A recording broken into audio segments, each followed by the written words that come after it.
The Louvre, you know it. The giant glass pyramid, the Mona Lisa. These iconic images are instantly recognizable. Millions of visitors every year flock to see its treasures. But did you know the Louvre was almost never a museum? It's true. Its journey to becoming a museum is quite fascinating. For most of its history, the Louvre was a palace, not a place for art. It was a grand residence for royalty. Imagine kings and queens walking these halls, making decisions that shaped history. Think of fancy parties, grand balls, and secret meetings held in these very rooms. That was the Louvre for centuries, a symbol of power and opulence.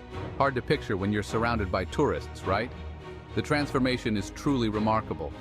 The Louvre has a wild past. Its history is filled with twists and turns. Wars, fires, revolutions, it's seen it all. Each event left its mark on this iconic structure. Stick around and I'll tell you how this almost doomed palace became the world's most famous museum. The story of its transformation is nothing short of extraordinary. Let's start with some fascinating trivia about the Louvre, one of the most iconic museums in the world. Did you know the Louvre is absolutely huge? It's not just big, it's colossal, like crazy big. We're talking 782,910 square feet of space. That's an enormous area to cover. To put that into perspective, that's like 15 football fields. Imagine trying to explore all that in one day. You could walk for days and still not see everything. There's so much to discover, from ancient artifacts to modern masterpieces. Speaking of walking, the Louvre has over 9 miles of hallways. That's a lot of ground to cover, so get those steps in. And if you think the art is old, the building itself is even older. The architecture is a marvel in its own right.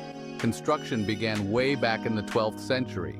It started as a fortress before becoming the grand museum we know today. Here's a creepy one. Rumor has it, the Louvre is haunted. The eerie hallways add to the mystique. Some say the ghost of Marie Antoinette roams the halls. Spooky. Whether you believe in ghosts or not, it adds an extra layer of intrigue to your visit. So next time you visit the Louvre, remember these fun facts and see if you can spot something new. Happy exploring. Let's rewind. Imagine a time when Paris was just a budding city, surrounded by threats and uncertainties. We're going back to the 12th century, a period of knights, castles, and epic battles. King Philip II, a visionary leader, needs a fortress to protect Paris from invaders and ensure the safety of his people. Boom! The Louvre is born. It starts as a mighty fortress, a symbol of strength and security. But it wasn't the fancy palace we know today. It was a stark, imposing structure. Think stone walls and guard towers designed to withstand sieges and protect the city. Fast forward a few centuries, kings start getting fancy.